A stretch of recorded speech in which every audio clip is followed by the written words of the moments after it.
Okay, so hopefully you've had a chance to take a look at homework 1. Again, that is due on Monday, so you have a little less than a week now.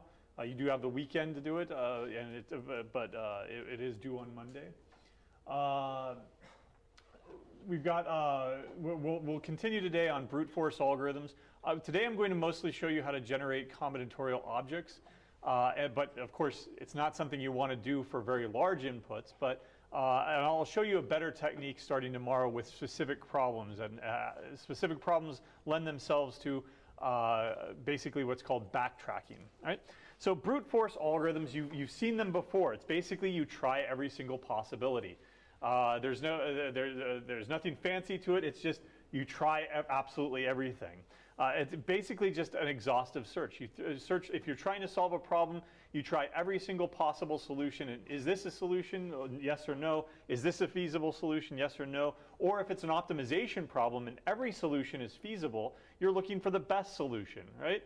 This one is better than that one. Okay, go on. You find another one that might be better, or you find that all the rest of them are worse. I mean, you have to exhaustively search the entire what's called the problem space, or the solution space, I should say. For example, linear search is a brute force algorithm. I mean, it's linear, so it's okay, it's order n, but you basically are trying every single possibility. You're comparing it to everything. When you generate every pair for the closest pair problem that we looked at yesterday, or as you've seen in previous courses, maybe selection sort. How is selection sort generating every single pair? It's doing a comparison for every single pair in the array. How is it doing that? Well, it's looking at the first one and it's comparing it to all the others to make sure that this is the smallest one. And then it puts it at the front. And then it goes through and finds the smallest one among the remaining. In other words, every single element is going to be compared to every single other element. You're comparing all pairs. So you've already seen brute force algorithms in action, right? And you've seen how they can be inefficient for reasonably large data sets. You may also involve, in more generally, generating every single possible solution. So instead of looking at every pair, you might want every triple, or every quadruple, or something like that, or every k combination for a general k, which is what we're going to do today. Typically, they're infeasible, though, because these even if you're generating pairs, order n squared algorithms are not feasible for large values, like 1 million values or something like that. And they're certainly not feasible when you get up to, say, permutations. Yesterday I hinted, if you've got a deck of 52 cards, right, a standard deck, the diamonds, the spades, what else is there, clubs, and hearts, right? 4 suits, 13 cards each. The number of permutations is astronomical. You will not be able to count up, say, the number of pairs that you can make from a 5-card hand by simply trying every single permutation, because 52 factorial is already more than the number of atoms in the known universe, right? So you're never going to be able to generate all those things. But for reasonably small inputs, say 10 factorial, yeah, you could probably do that in a matter of seconds, right? So how do we go about doing that? First of all, I want to look at generating combinations. So what are combinations? Remind me from 235. What are combinations? They are? Are they ordered or unordered? Unordered. They are unordered. And if I've got n elements and I want to select k of them, n choose k, right? N choose k is what we're talking about here with respect to combinations. Then I'm talking about subsets, right?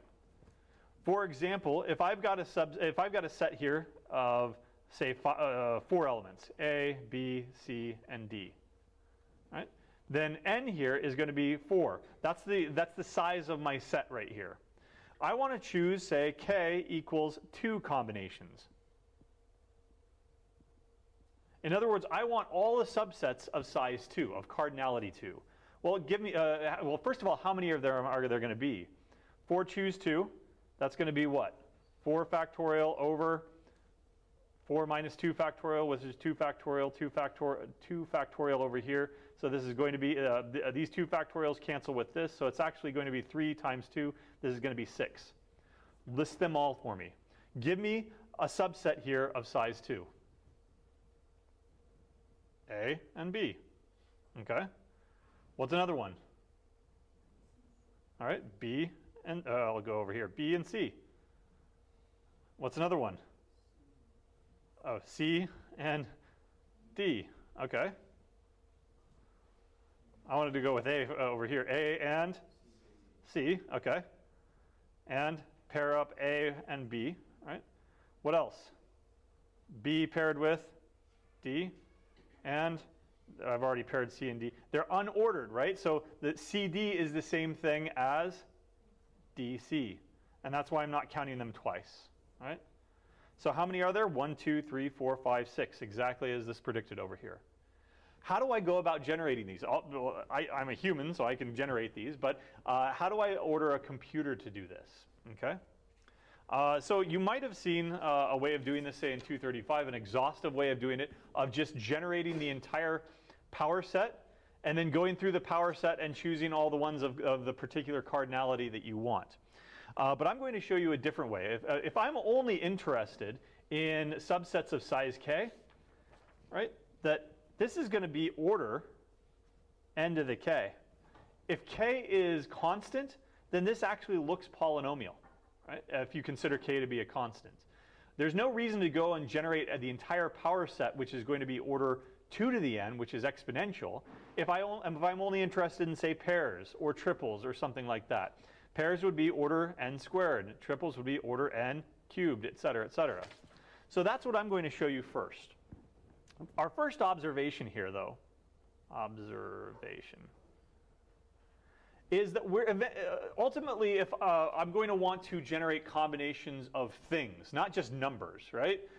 If I've got the students in a class and I want to know how many ways are there of forming a group of 4 people out of 30 people or however many people are here today, right? 30, choose 4.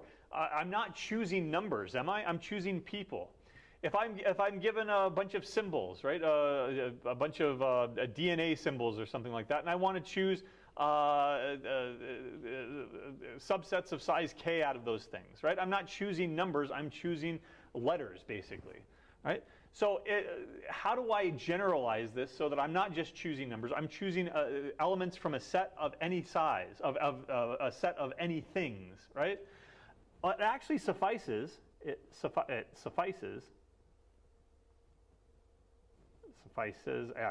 hopefully that's the, I'm not going to be able this is not a spelling class, this is not an English class, so hopefully I get all these things correctly. If not, then sorry. It suffices to generate combinations of elements from a set 1, 2, 3, ... up to n. Why is that enough? Why is it enough to just simply generate all combinations of this like I did over here? Over here I did A, B, and C, and D, right? What if I just replace these with 1, 2, 3, 4, and 4? Or 1, 2, 3, and 4. Then this would end up being a subset of 1 and 2. This would end up being a subset of 2 and 4, right? Why is it enough to generate these numbers? Because I can always put them into a one-to-one correspondence with these, right? What do these represent in that sense? What can these represent in that sense? Numbers can represent indexes or indices, or however you want to put it, right? If I simply take the objects that I want to take a combination of or permutation of, which we'll look at in a moment here, all I need to do is put them in an array, and if I generate a combination of numbers, I can use those as indices to pull out those individual elements. Now, this is 0 through 1, so it's 1 indexed. If you've got a programming language that is 0 indexed, what do? Subtract 1, right? So all you need to do is generate permutations or combinations of these numbers, right? What we're going to do is we're going to generate, or given n and k, we're going to generate all k combinations of this setup here of 1, 2, ... n. So n is given as our input. We're not given a set here as input. I mean, you can think of it like that, but we're just given these two numbers. And we're going to generate all combinations of the numbers 1 through n here. Okay? So here's the algorithm. We're going to start with, where do you think we should start? Well, let's start with the identity, if you want to look at it that way. Let's go ahead and start with 1 through k. Right? That's a good enough starting place. We're actually going to be, I think that this is going to end up being lexicographic. And so this is the first one. If I treat these as numbers and I sort them, this is the first one that's going to pop up. Okay? Now, we're going to jump inside the algorithm. In other words, we've generated a bunch of combinations, and suppose that we have the current combination. And I will label it as A1, A2, dot, dot, dot, AK. Right? AK. There we go. So suppose that that's our current combination. Right? What we want to do is we want to generate the next K combination. All right? So to do that, we're going to go through a series of steps here that's basically going to take this and rearrange it to find the next lexicographic combination. We're going to locate the last element. In other words, the rightmost element in this sequence here, and we'll call it a sub I, such that a sub I is not equal to n minus k plus I. Right? So the index here is going to be on the a sub I with the indices are here 1, 2, 3, all the way up to k. N and k are always going to be fixed because they're part of the input. Then we're going to replace, oops, there we go, I'll go move up here. Replace a sub I with a sub I plus 1. So we're going to add 1 to that element. Then what we're going to do is we're going to go through the rest of the elements in this sequence, and we're going to replace a sub j with a sub I, that's the new a sub I that we just incremented, plus j minus 1. For j running from I plus 1, I plus 2, dot, dot, dot, all the way up to k. In other words, we're going to find something in the middle here, we're going to change it, and then we're going to change everything after it with this combination right here. All right? So I'm going to go ahead and leave this over here because we're going to go through an example. All right?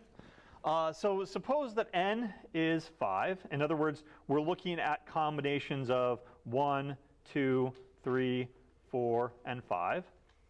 And let's suppose that k is 3. Well, I don't want to run through the entire algorithm because not all of them are going to be interesting. So what I'm going to do is I'm going to jump into the middle of the algorithm.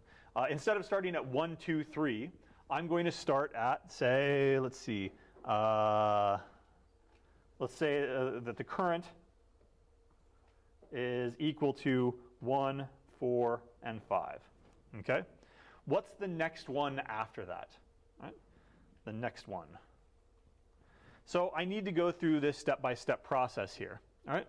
We want to find the next k combination, locate the last element a sub I such that this inequality holds. Okay? This is A1, A2, and A3. So I'll do that over here. A1 is equal to 1. Is it equal or unequal to, n minus k plus I? And in this case, again, n is fixed, k is fixed, and I here is the index of this, so it's plus 1. I want to make sure that I've got everything correct. Do I? Minus and plus. Yep, we're good. Okay. So is 1 equal to 5 minus 3 plus 1 is going to be 3? They are unequal. So this one is a candidate. But remember, I want to find the last one. So let's continue looking here. And of course, if you were actually write this algorithm, you'd actually start at this end and then work backwards so that you didn't have to look at every single one, but I want to demonstrate the algorithm here. So A2 is equal to 4, and is that equal or unequal to n minus k plus I? In this case, n and k are unchanged, 5 minus 3, but I here is 2. That's the index again, right? So 5 minus 3, 2 plus 2, this is equal to 4. So are they equal or unequal? They are equal. So this is not a candidate, right? Let's look at the next one, next and last one, a sub 3. A sub 3 is 5.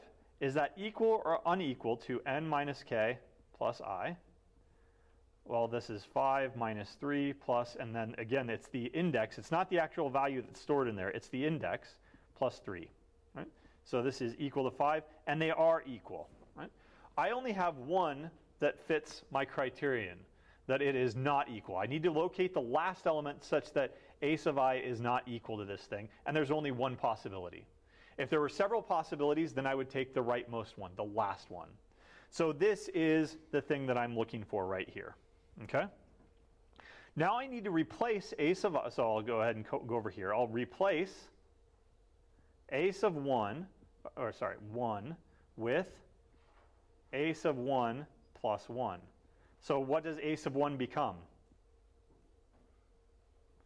It was 1 before, so I'll replace it with 2.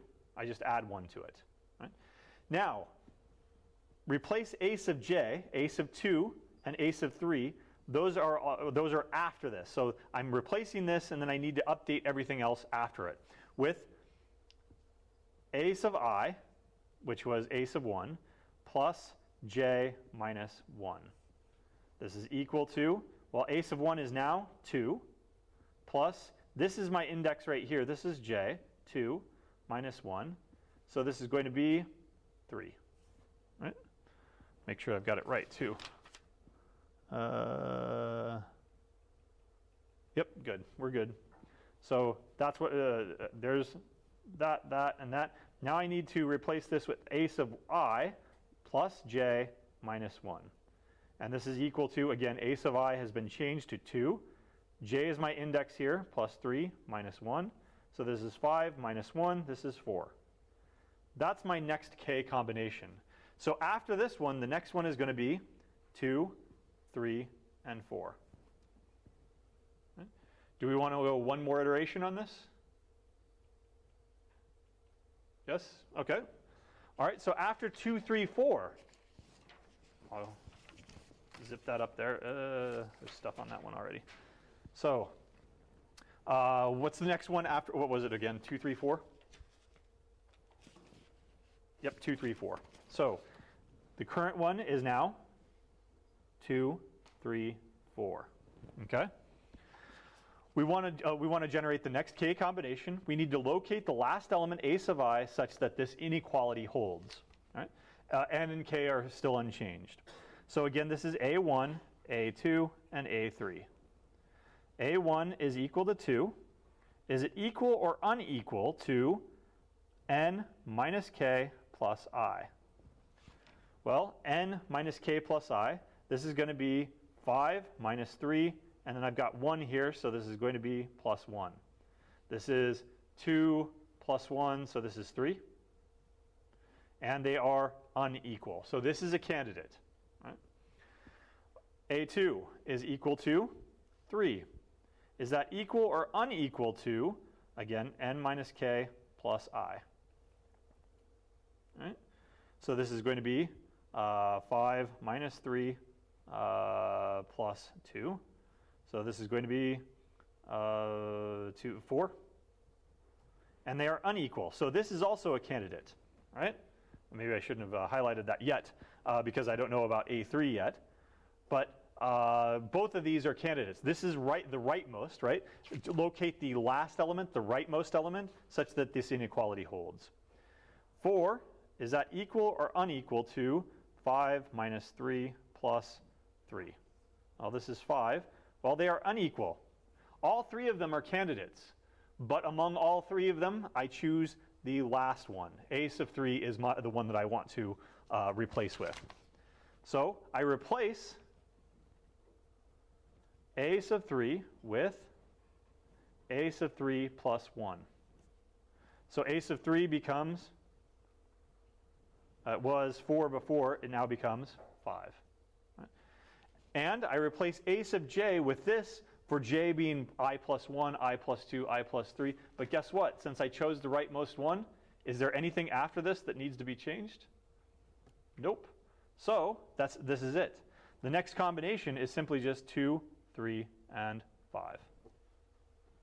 Right? That's why the next one wasn't that interesting. Right? One more? Yes? Okay. One more, and then we'll move on to the next thing. All right, so 2, 3, 5. This should be a little bit more interesting. So 2, 3, and 5. Again, this is A1, A2, and A3. Is A1, which is equal to 2, is that equal or unequal to n minus k plus I? And again, at this point, you can go ahead and plug these in really quick here. 2 plus 1, this is 3. They are unequal, so that's a candidate.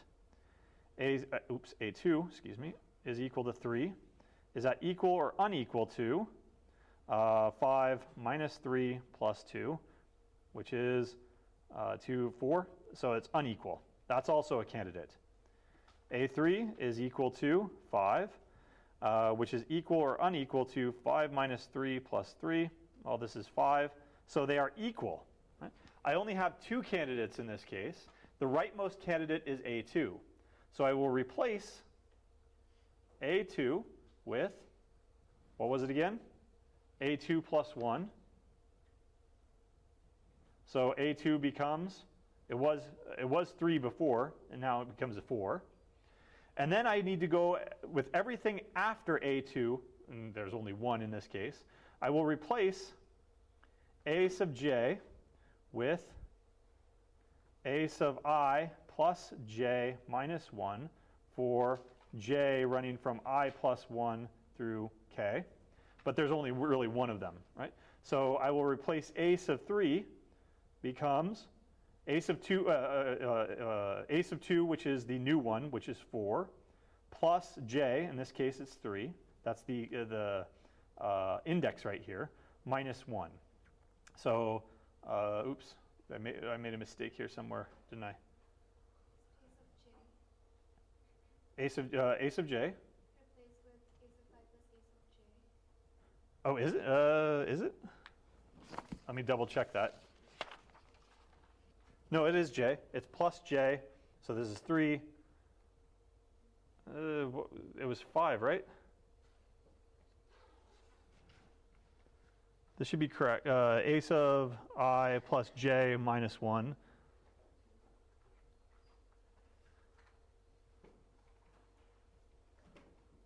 Now you've got me questioning. Plus j minus 1. So. Well, it was 3 before, now it's 4. So it should be 4 plus j, which is 3, minus 1, 6. That doesn't make any sense because we're beyond this now. So I've screwed up somewhere. 2, 3, 5.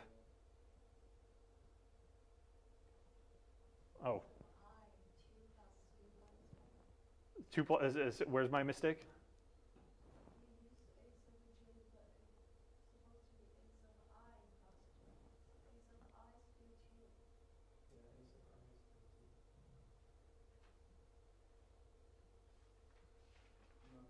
No, it's still 4 here. Maybe I'm not understanding, but also I think that we're done, actually. Because what did I start out with? Where was it? I started out with n equals 5, right? Oh, no, the last one should be 3, 4, 5. So we're not done here. I screwed up somewhere. Okay. I will double check that and come back to it. But I'm confident we were okay for the first 2 or 3 iterations. And if you are wanting to implement this, then I do have, they're definitely correct. I do have two small examples in the book. Here we go, or in the note set here. This is a sequence for 6 choose 4, so n is equal to 6 and k is equal to 4, and this is a sequence for 5 choose 3. So there are going to be 10 of them here and 15 of them here, and if you were to actually program this, this is actually what you would get. Okay, those were generated by a program, so I'm more confident in my programming skills than I am in my algebra skills on the fly here. All right. So there are, if you do want to program that, there are some test case examples in the lecture note set that you can test against. Okay, so that's generating combinations. What's another combinatorial object that you might want to generate? A combination is an unordered subset. So what's the opposite of that? An ordered set. Right? What's an ordered set? What do we call those things? Permutations. So generating permutations. Right. So given, again, we're going to only generate permutations 1 through n. So given n, we want to generate all permutations of 1, 2, 3, ... n, because we can treat these as indices. If I want to generate permutations of people, I can put the representations into an array and use these as indices, and then I've got and I can map those indices down here to my actual permutation. And again, if you're in a language that is 0 indexed, you simply just subtract 1 instead. Okay. So, for example, suppose that n is equal to let's say 3, right? Let's keep it small. Then in other words, I want to generate permutations of 1, 2, and 3. Give me, I think we went through this last time, but so I'll go ahead and go through it quickly here. The next permutation would be 1, 3, and 2. After that, what's another permutation? 2. So you're going in order here, right? If I were to treat all of these as numbers, lexicographic numbers, and I were to sort them, I would get them in this order. So 200s come after 100s, basically. And what would come next? 13 and then 3, 1, right? Because 213 comes before 231. And then the last ones would start with 3. How many are there? What are those going to be? 1, 2, and 2, 1. So if you start, this is called the identity permutation. If you start with the identity permutation and you go through it and you find the last one, and you go in lexicographic order here, then the last one is simply going to be the reverse of that. In general, how many are there going to be? How many permutations are there of n objects? N factorial total permutations. Okay? And that bears out here. 3 factorial is equal to 6, and there were 1, 2, 3, 4, 5, 6. What if I did 4 instead? Do you want? This is why I stopped short. I was about to do 4, and I thought, no, I don't want to do that. Why? And factorial is going to be what? 24, and I didn't want to write all 24 of them out, right? But if I started with 1, 2, 3, 4, what would the next one be? 1, 2, 4, 3. What would the next one be? 1, 3, 2, 4, right? ... What would the last one be? 4, 3, 2, 1, right? So, and there would be, again, 24 of them here. That's n factorial total permutations. Now, in 235, I usually cover using the Johnson-Trotter algorithm. And that generates all permutations using what's called the least change principle. In other words, going from one permutation to the next permutation only changes the least amount of change. Generally just swaps 2 of them to get onto the next permutation. But what we're going to do is we're going to do it like this. We're going to go in lexicographic order here. It's a little bit more difficult, but only slightly in that you have to sort things, okay? But here, I'll go ahead and go over here. So basically, you start like you did with k combinations. start with the identity permutation, 1, 2, 3, ... n. Okay? And then we're going to jump into the middle of the computation. Suppose that we've got a permutation already. Suppose that the current permutation is going to be a1, a2, ... an. Right? Where these are some permutations of these up here. We want to find the next one. So what we're going to do is we're going to find the rightmost pair. Again, the last pair, rightmost pair, AI and AI plus 1. Right? So they're contiguous with it's not this pair and then way over here this pair. They're the pairs that are right next to each other, such that a sub I is less than a sub I plus 1. Okay? So if they are in order, basically, pairs that are the last in order pair. If they're out of order, then that's not a candidate. We need to find something else. The last in order pair. Then we'll find the smallest element to the right,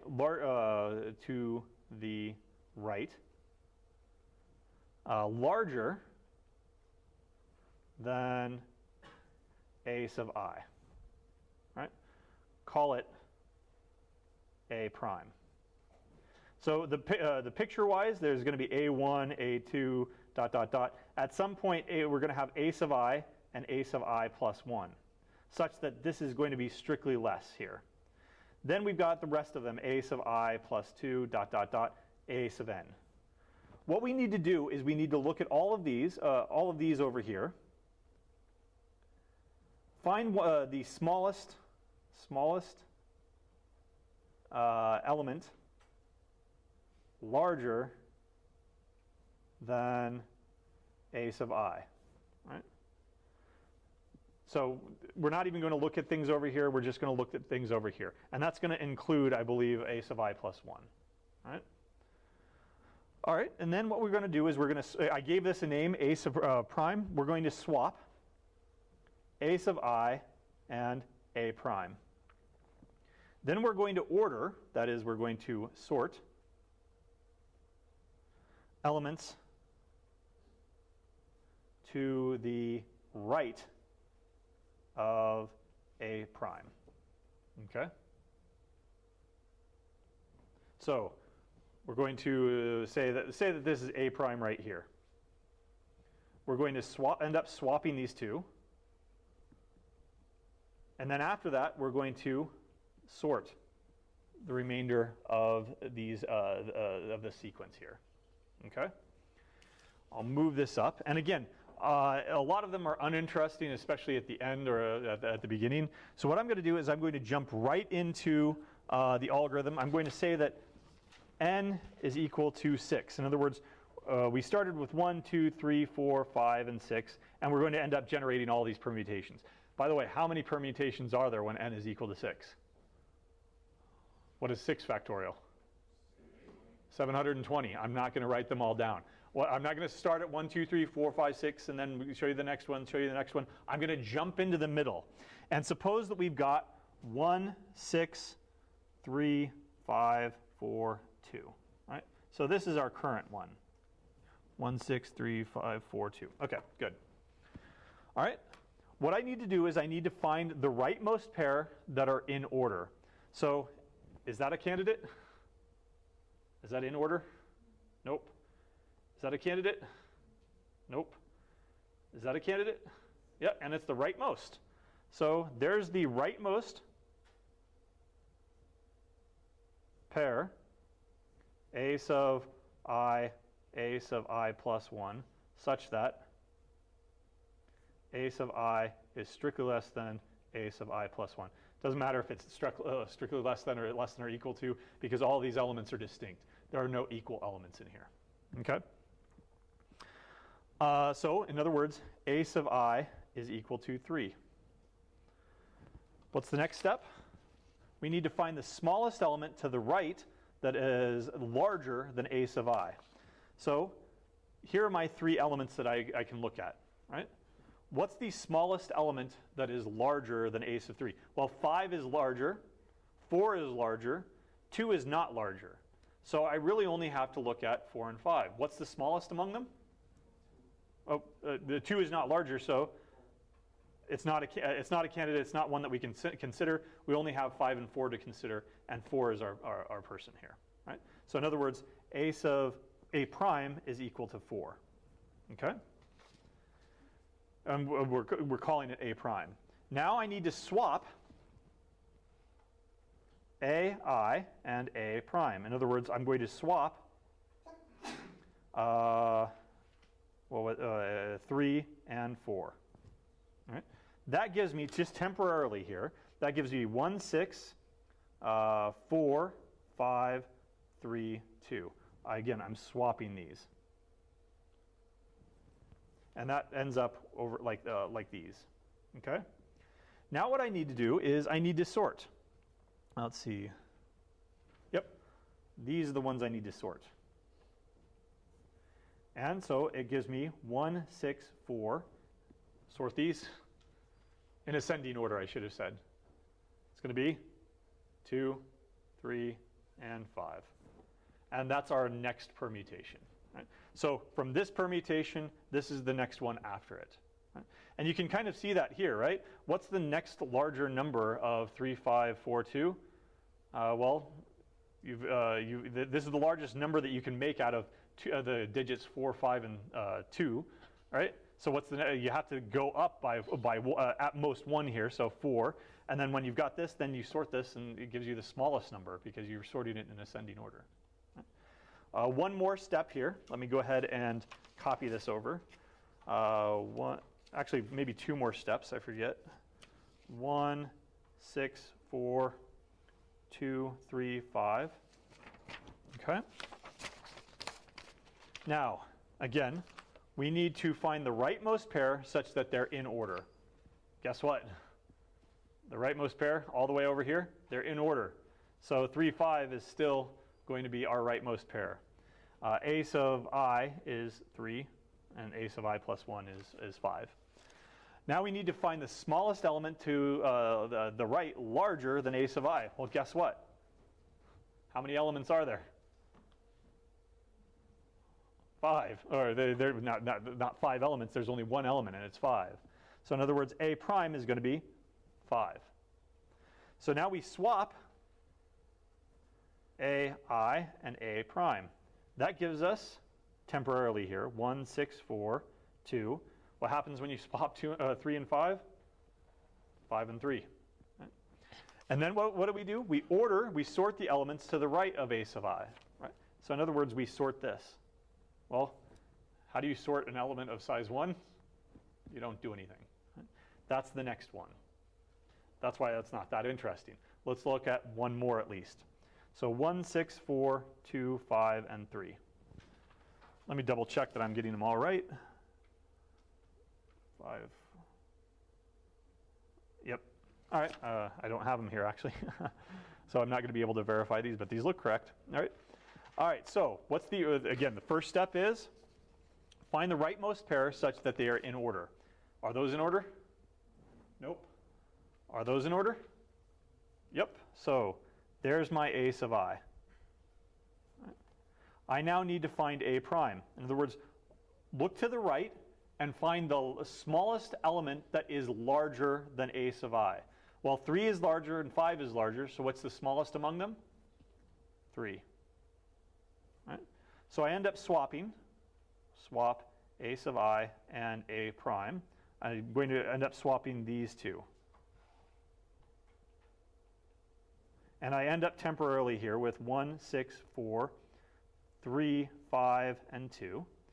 And now what I need to do is I need to sort the remaining ones. I put 3 over here. This is a prime still. So I need to sort everything after it. Once I've sorted, I get 1, 6, 4, 3, 2, 5. So that's my next one. I went from this one to this one to this one. When do I stop again?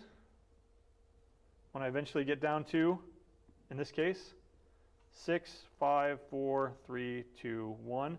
How do I know that I've stopped? Find the rightmost pair such that they're in order. Is that in order? Nope. Is that? Nope, nope, nope, nope. Guess what? There is no pair that's in order. And that's how you know you stopped. You basically reversed everything, and now you have no pair at all that's in order. So there's no pair to perturb, there's no pair to change, and you're done. That's the last permutation. Okay? Okay. Let's put this into perspective really quick. Come on. There we go. So would you actually want to do this? Again, cards. 52 factorial. How big is that? Do I have it here? I think I have it here. Yeah, well, I've got it in scientific notation. 8.065, I don't have that many digits of precision, ... times 10 to the 67. How big is that? Put that in perspective for me. I don't think that might not. I think that the number of atoms in the known universe is 2 to the 120 or 160 or something like that. We've got a different base here. This is 10, but how many zeros are after this? 67, right? There is a name for this. Did I write it down? Oh no, I didn't. Okay, I don't have it here. There's definitely a name for this, though. Sextillion or something like that. I thought I had it here. Okay. Well, in any case, so to put this into perspective, the standard Marmaluke deck of 52 cards has existed for the last 1,000 years. Suppose, and this is the way that I've got it in the notes, and so this is the way that I'll present it. Suppose that 5 billion people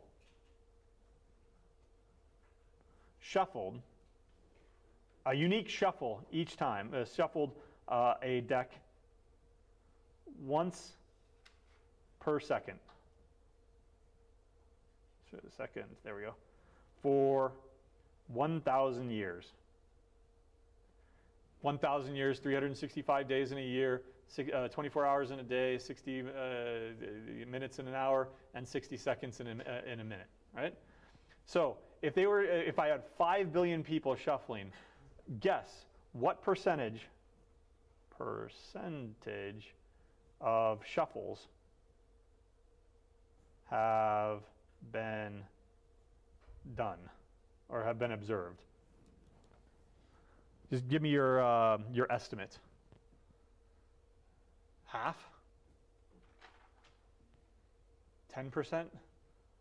1%? What? What? More than 50%? Okay. Here's what the percent is. 1.95 times 10 to the negative 48%. In other words, 0.00 ... and there would be 45 zeros here that I'm not going to write. And then I would get down to 195%. Right? In other words, insignificant. Right? Even if I gave you the most powerful computer in the world right now, which I did look it up, but I didn't bring that note with me. I think it was called Sierra. An American supercomputer is back on top now. Usually it's the Chinese supercomputers that win, and they're up to petaflops now. But at least for June 2019, when I looked it up, the most powerful supercomputer in the world at that point was either Summit or Sierra, and it reached, I think, a little less than 150 petaflops. Right? So let's just go ahead and give it the benefit of the doubt and say that we've hit 150 petaflops. So remind me, what is a peta again? How big is that? 10 to the, so we've got millions, so mega. 9 would be giga.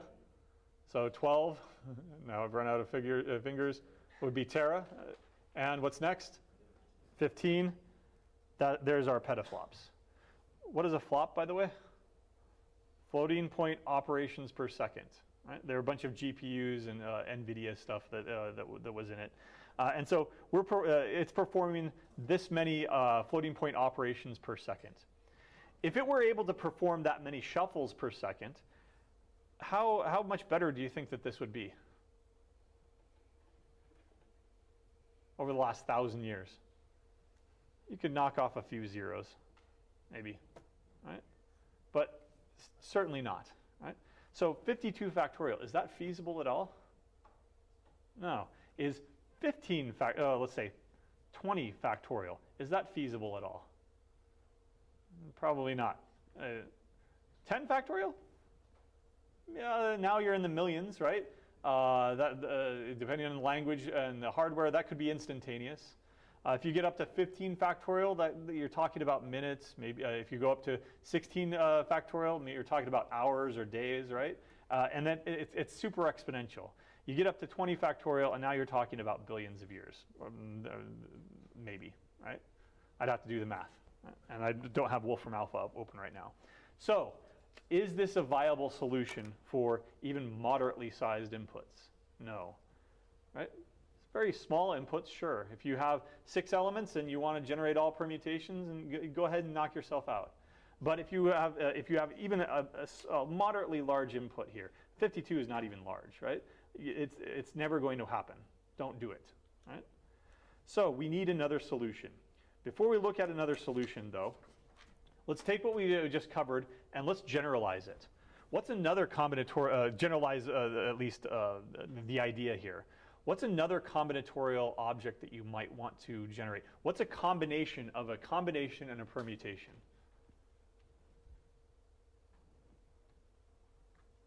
An ordered subset, right? If I've got n is equal to 6, then I was generating all 6 permutations, right? I was generating 1, 2, 3, 4, 5, 6. I was generating 1, 2, 3, 4, 6, 5, dot, dot, dot, all the way down to 6, 5, 4, 3, 2, 1. What if I'm not interested in all of them?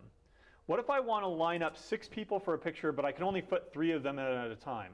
How many ways are there of doing that? In other words, from a set of size n, arrange k of them, right, in a row. Arrange order. Right? Order matters here. So in other words, we're talking about generalized permutations. N permute k. Another way of writing this maybe that you've seen is piece of nk, or on your calculator sometimes it's written as like this. Right? How many permutations are there from a set of size n and you want to arrange only k of them? You only want to arrange a subset of them. So for example, suppose that n is 6, and we only want to arrange, say, 3 of them. K is equal to 3. How many ways are there of doing that, first of all? We're looking at piece of 6, 3. Does anybody remember how many there are? It's just a, I don't want to, I'll save that way of phrasing it for a second here. Does anybody remember? How many ways are there of doing this? Okay, let's derive it then. Right. So step 1, choose a set of size k. How many ways are there of doing that? This is just a combination. N, choose k, right? Once I've got, say I only want to choose 1, 2, 3. Now, step 2, arrange them. Arrange the k elements. How many ways are there of doing that? If I've got k elements, 1, 2, 3, how many ways are there of arranging those k elements? K factorial, right? Now, how do I combine these 2 steps? There are 2 things that in combinatorics called the product rule and the sum rule.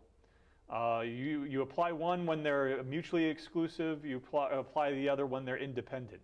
These are independent choices. I make my choice up here, and then for each one of the choices that I have up here, I make the choice, another choice down here. So the product rule applies. In total, I've got n choose k times k factorial. Remind me, what is n choose k? It's n factorial over n minus k factorial, and then k factorial still in the denominator times k factorial. Guess what happens? Those cancel out, and I've got that the permutation of k elements from a set of size n is going to simply be n factorial over n minus k factorial. Right? So, how do I do this algorithmically? I've got an algorithm to generate permutations. I've got an algorithm to generate combinations. What do? I apply the algorithm to generate a combination. For each combination, I call that other algorithm to generate all the permutations of that combination. And that'll give me this many arrangements. Okay? So all I need to do is take the two algorithms that I just developed and have one call the other. What does that look like?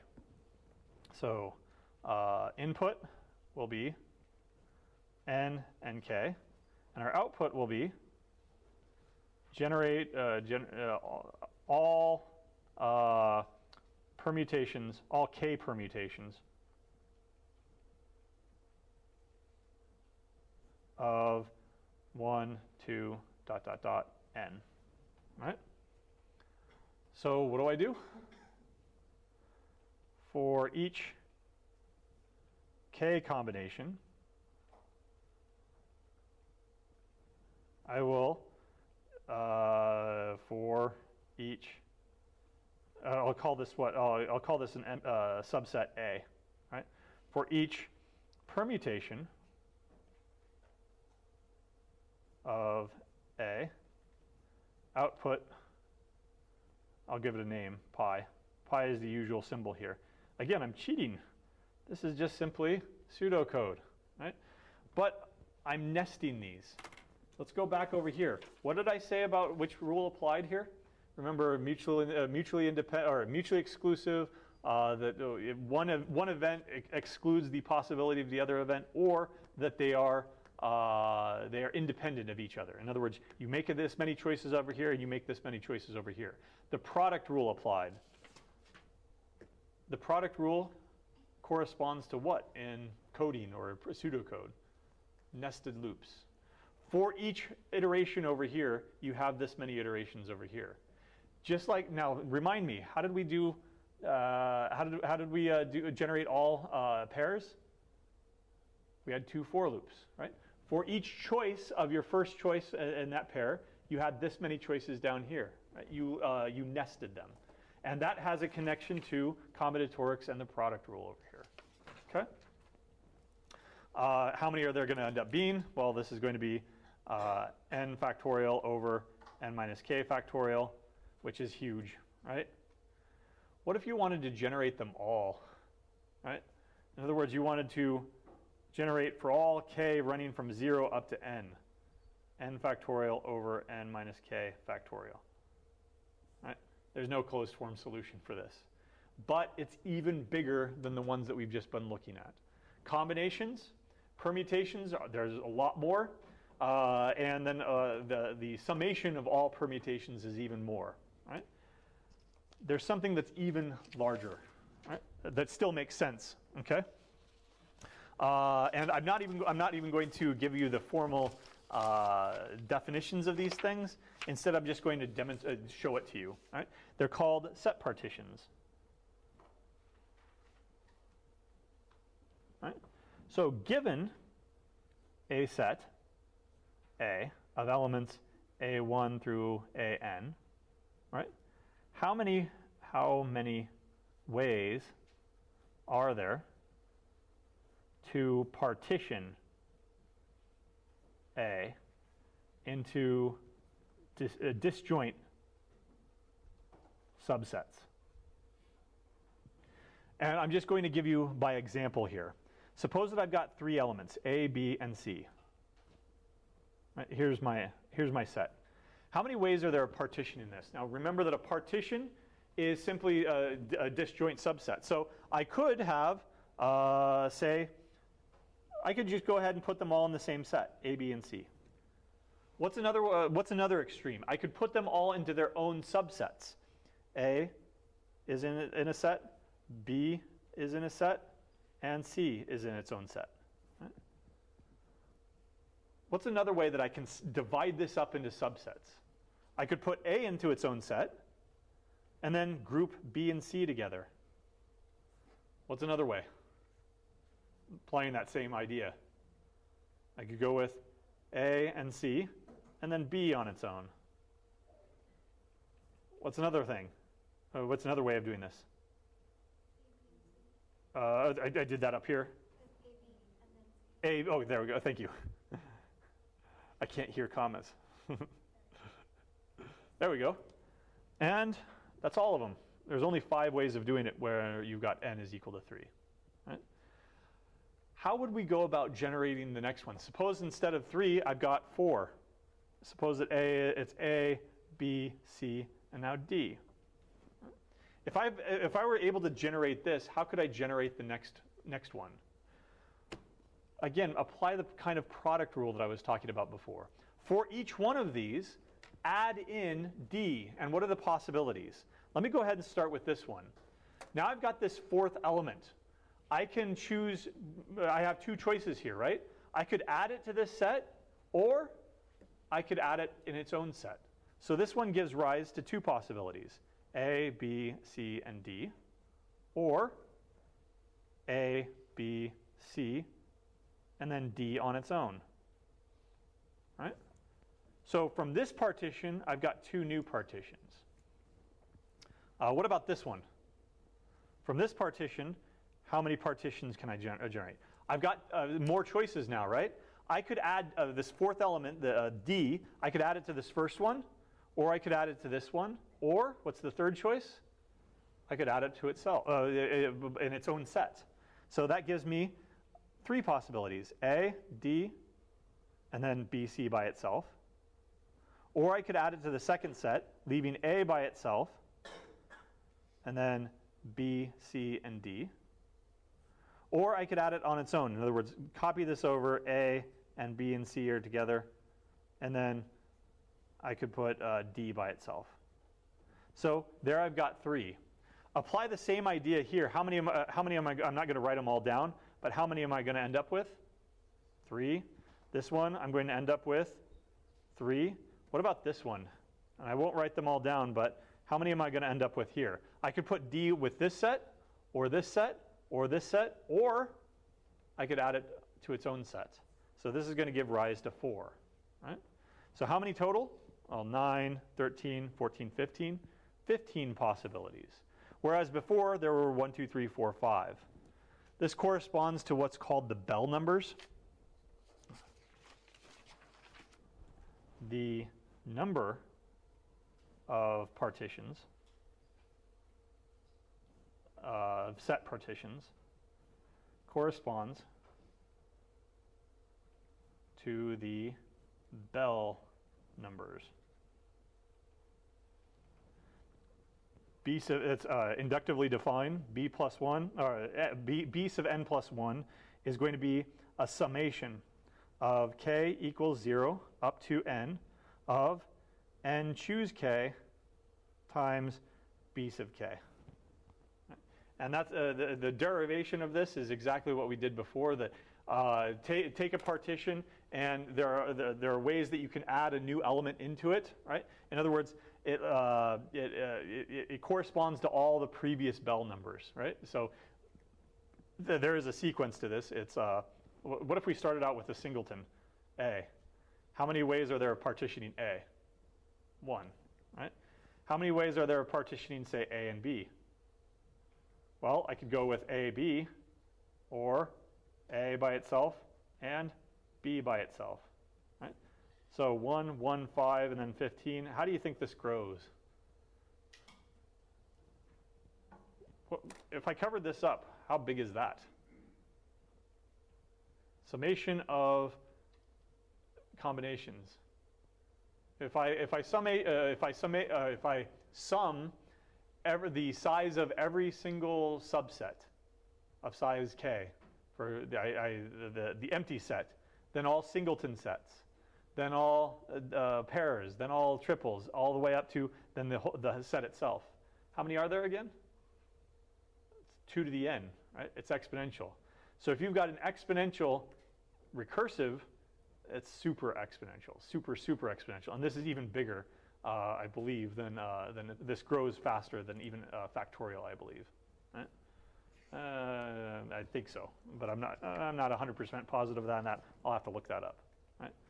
But that's yet another combination, or another combinatorial object that you may want to generate. One last one that doesn't necessarily fit into all these, or actually it does. Generate permutations with repetition. Right? What's a use case for this? I'll give you a hint here. What if I gave you the following letters? A, G, C, and T. Right? I want to generate all, say 4 permutations with repetition. So give me some. Let's cut this down to 3. I don't want to do too many. So give me 1. Well, A. What repetition? I'm allowed to choose A as many times as I want. What's another one? A, G. Right? Then what? A, C, A, T. Right? Then I can change the second one to A, G, A. These are ordered, right, because they are permutations.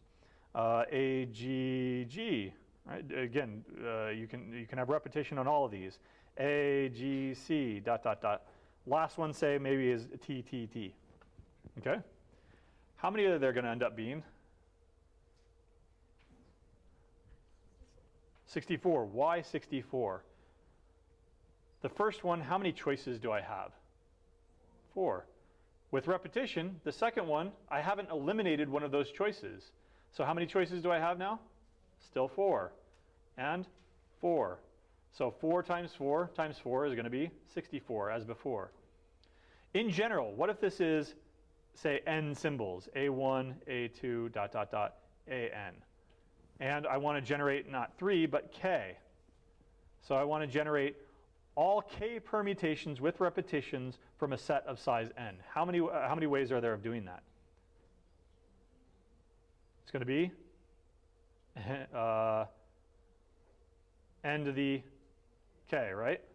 Because this is, n is 4 here, and so 4 times 4 times 4, this is 4 to the 3rd. Right? Don't think of this as a constant, though. This is not polynomial at all, right? This is exponential. Right? If I suppose if you fixed k and you only want to consider very small k, then you can consider that polynomial, but that is not at all polynomial.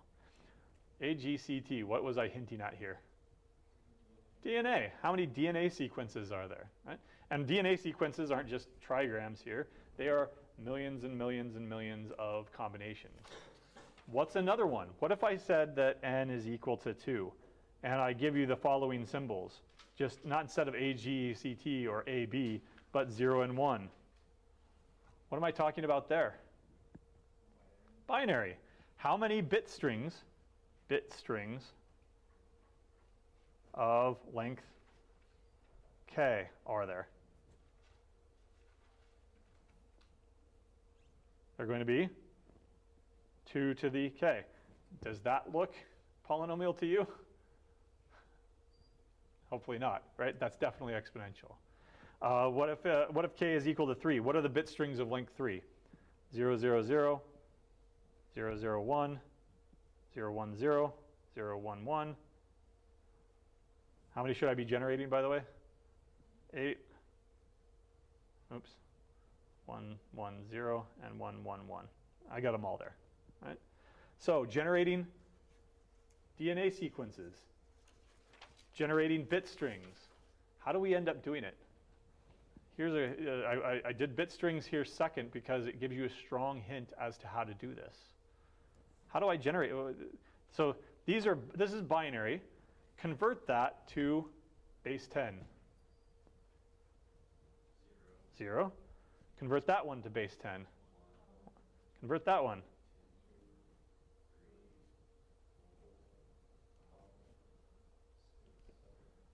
All right. So how do I generate bit strings of length k? I count, right? So to generate permutations with repetition, all you need to do is count, right? To generate permutations with repetition, simply count in base, and we said it was n, base n. Where n is equal to 2, we're talking about binary. Where n is equal to 4, say we're talking about DNA. And DNA was AGCT. You can go ahead and replace those with 0, 1, 2, and 3. And then once you've counted and once you've converted that to a number, you can go ahead and translate that to, well, replace all the zeros with A's, replace all the ones with G's, however you want to do it, right? If it's 8 would be octal, right? 16 would be hex. All you need to do is count. You count from 0 up to the base here, minus 1, right? If you want to generate k permutations with repetition, you start at 0 and you go up to this. Or alternatively, what you could do is you could count in base 10 and then just do a base conversion of, once I've got my number x, convert it over to that base. Then once you've converted it to that base, convert it to whatever symbols you want, right? Your DNA sequences or your binary or whatever. Right? So all it takes is counting. Now, is that polynomial again? Definitely not. It looks like it because it's n to the k, but n here is not. N is our constant, and k is the size of the thing that we want to generate. So that's probably our input size right there. All right. So now that we've at least got a notion of how we can do these things, let's look at some problems for the remainder of the day. Let's look at some different problems that we can apply these kind of solutions to. The first problem that I want to look at is satisfiability.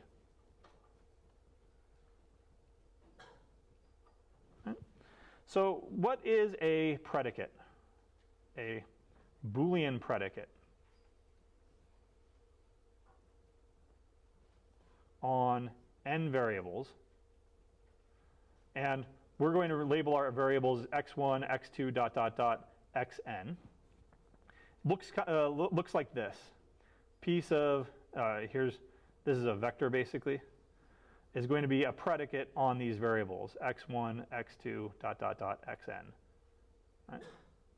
So remind me what a predicate is. A predicate is not something that is true or false. A predicate is something that could be true, it could be false, depending on what you input here, right?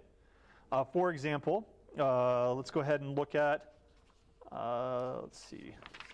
Here's a Boolean formula, right? Example. So x1 or negation of x2 and negation of x1 or x2, right? Now, is this true or false?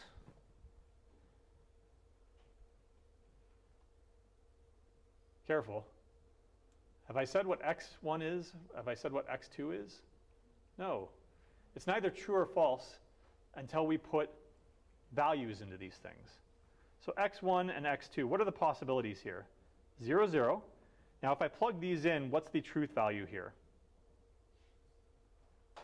So false or true is going to be true, and true or false is going to be true. So true and true is going to be true. Another possibility is 0, 1. If I plug the 0, 1 in here, then what happens to this one? False or the negation of true, false. So false or false, this is going to be false. Does it matter what this thing is? Nope. So false. Okay. What's the other? 1, 0. So this one ends up being true, true or true, and false or true. So this ends up being 1. And what's the last possibility? 1, 1. What happens here? 1 or false. This is going to be true. False or true. This is going to be true. So altogether, it's going to be. It's true, right? Oh, third one? Okay. Why did I screw up? Let's see. This is going to be true. Where's my pencil? There we go. True. And then false gets negated. So this is true. This is false or false. So, oh, sorry. There we go. So my notes were correct. There are only 2 satisfying assignments. We'll talk about what satisfying assignments here is in a second. There we go. Okay. All right. So, again, is this true or false? Getting rid of this stuff now. Is this true or false? The answer is, it depends. Right? That's what makes this a predicate. It's predicated on the truth values of its variables, right? And that's why it's not remember what a proposition is? A proposition is something that is either true or false. This one is neither true or false. This is not a proposition. How do we make it into a proposition? In other words, how do we force this to either be true or false? One way of doing that is by assigning truth values, making this 0, 0, and then it becomes true. Another way that you can do this is make it 0, 1, and then it becomes false. But yet another way of doing this is to quantify it. Quantify. Right? What if I ask the question instead, does there exist an x1 and an x2 such that, and I'll give this a name here, piece of x1, x2 equals, sorry, I'm giving myself some more room here, piece of x1 and x2 is true. Right? How do I read this? Does, in plain English, does there exist a truth assignment for, does there exist a truth assignment for x1 and x2 such that piece of x1, x2 evaluates to true. Or piece of x evaluates to true. That's how you read that. Okay? That's the satisfiability problem. All right? By the way, this now is a proposition. This is either true or false. Which is the case? Is this true or is this false? Does there exist a truth assignment such that this evaluates to true? Yes. In fact, there are 2 truth assignments that satisfy this. Right? So the problem is,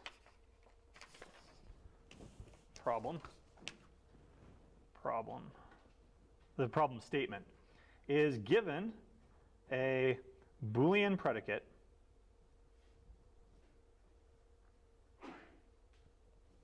P on x1, x2, not just 2 variables, but n variables, on the predicate on n variables. Output or determine. Does there true if there exists a satisfying assignment? Assignment to x1 through xn that makes P true. All right? I'm going to give you another example, and I'm going to ask you how you would go about solving this problem. x1 or x2 or x3. And x1 or not x2. And x2 or not x3. And why did I make this so long? Probably to make it confusing so that it's not obvious. And x1 negation, or negation x2, or negation x3. There we go. All right. There's an example. Is it satisfiable or not? How would you go about solving this? Pretty small. There's only 3 variables, right? So how many possibilities are there? Over here, there are only 2 variables. So how many possibilities were there? 4. Over here, there are 3 variables. So how many possibilities are there? 8. That sounds familiar. What could I do?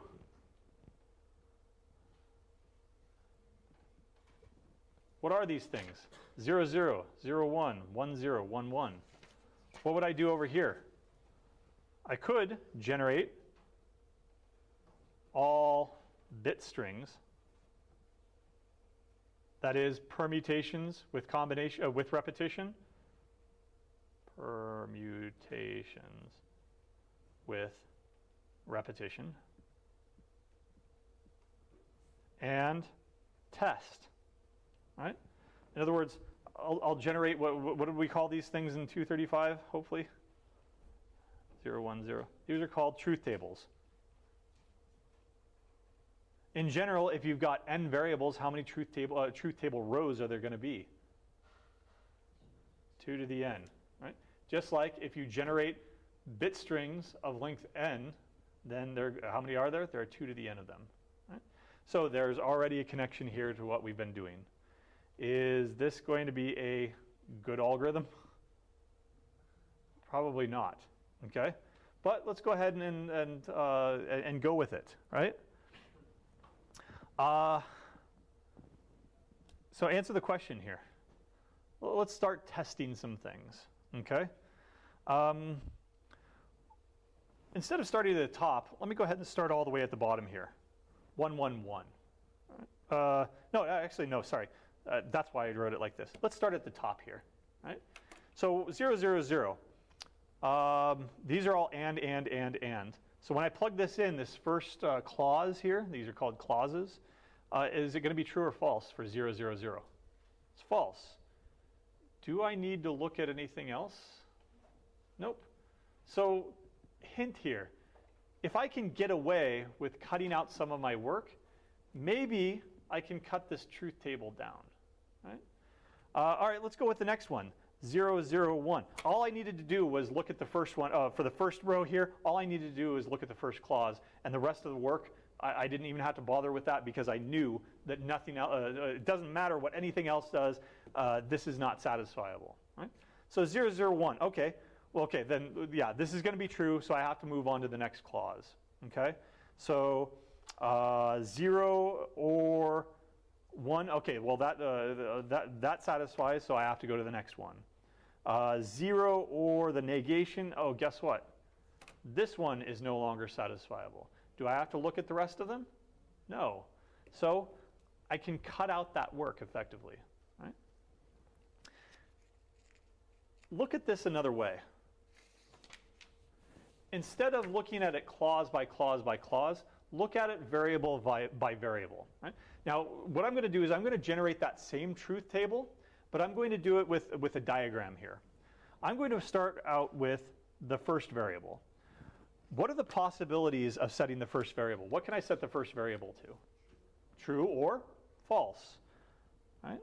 And I will identify 0 with false and 1 with true. Right? The second variable. Right?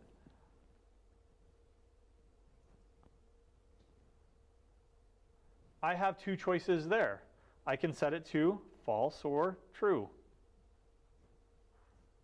False or true. Right? X3. I can set that to false or true. False or true. False or true, false or true. And now it's going to get uglier. Right? Now, if I only had 3 variables, I'd be done. How many leaves are there? 8. Each one of these paths corresponds to a bit string, 1, 0, 0, right? This corresponds to 1, 0, 0. What about this one right here? This is 0, 1, 0. Over here, there's 0, 0, 0. Way over here, there's 1, 1, 1, right? So by looking at this from this perspective here, this big giant, this is called a computation tree. I can generate every single bit string by doing this. Right? This suggests recursion, right? So starting at the top, x1, you can make a recursive call setting it to 0, then reset it to 1 and make a second recursive call. Right? Then you go into the recursion here. Now you're at x2. You make one recursive call for 0, one recursive call for 1. Right? And so you've got this huge giant tree. In general, if there are n variables, xn, then how many leaves are there going to be down here? 2 to the n. Right? This is a big giant tree. What do you do with big giant trees at some point? Sometimes if you want to save the tree, you trim the tree, right? So that it doesn't get so that a branch doesn't get a branch that has grown poorly. You chop it off. You trim it, or I'm not an arborist, but what do you call it with respect to trees? You don't call it trimming. Well, trimming the tree, that's Christmas stuff. But what else do you call it? What? Pruning. Yeah, you prune the tree. How could we prune the tree here? Well, what if I had a similar bunch of clauses here to this thing, right? But I had many, many more variables. What if I had this clause right here and then like 50 more variables? And I started going down this computation path here. Now, it's still not a Boolean, it's still a predicate because I haven't defined the value for all of my variables, but I defined them enough to determine whether or not this clause is true. And I know that this is false. So it doesn't matter what all the other variables are. I know that this is not satisfiable. In other words, I know that this entire tree emanating from this branch right here, I shouldn't even bother to explore it. Because all of these will end up as false, false, false, false, false. Right? All of these are going to end up being false because of my choice of the first 3 variables. So what could I do with this? I could prune it. Right?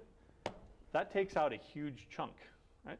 It doesn't change the fact that this is exponential, but it does cut out a huge amount of work here. In fact, if I start up here and I say, well, if x1 is set to false, then this clause over here will be false. And so it doesn't matter what I set anything else to. I could effectively cut out half the tree. Right? It's kind of a divide and conquer. That's what you kind of do with binary search. That you effectively cut out half of the search space by simply pruning it. What might that look like? Right? Let's go ahead and go with this. Actually, before we start pruning here, let's actually develop an algorithm to take care of this. Okay. Our goal here. I don't know if we're going to be able to do it today, so I'll just set it up for tomorrow. Our goal will be to design an algorithm to recursively generate all possible truth assignments to a given predicate. If we've got that algorithm, then all you need to do is at some point insert a check. Is the partial truth assignment that we've created so far, if any one of those clauses, or if it automatically evaluates to false already, then we don't need to make the next recursive call. But I will show you how to make the entire recursion. Right? So I'm going to give you the idea first. Right? Let's see. So we start with no truth assignments. Right? And then what we do, then I'm, again, like the other demonstrations, I'm going to jump into the middle of the algorithm. Suppose at some point in the recursion, we have a partial truth assignment. In other words, we've set the first k variables. I'll call them t. t1, t2, ... t sub k. Right? Those are the truth values that we've inserted, that x1 has taken on this value, x2 has taken on this value, xk has taken on this value.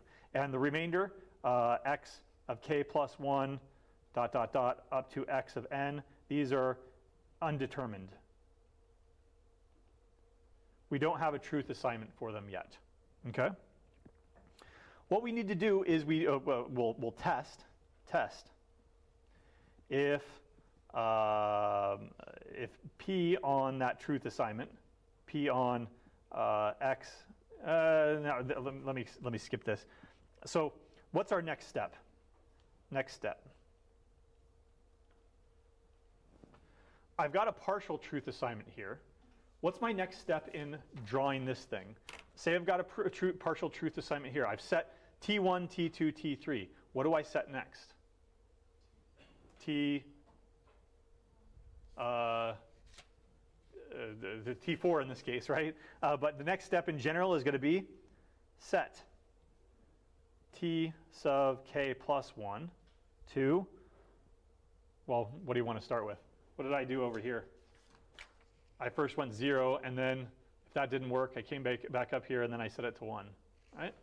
So the next step is to set it to false and recurse. Right? If satisfiable,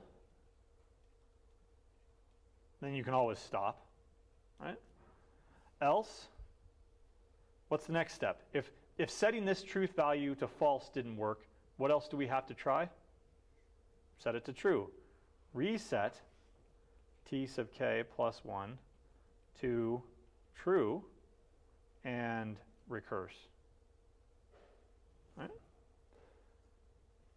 Now, again, if at any point you find that it is satisfiable, you can stop and say, okay, whatever my recursion is, just go ahead and throw all that away and stop and answer, yes, it is satisfiable because I found a satisfying assignment.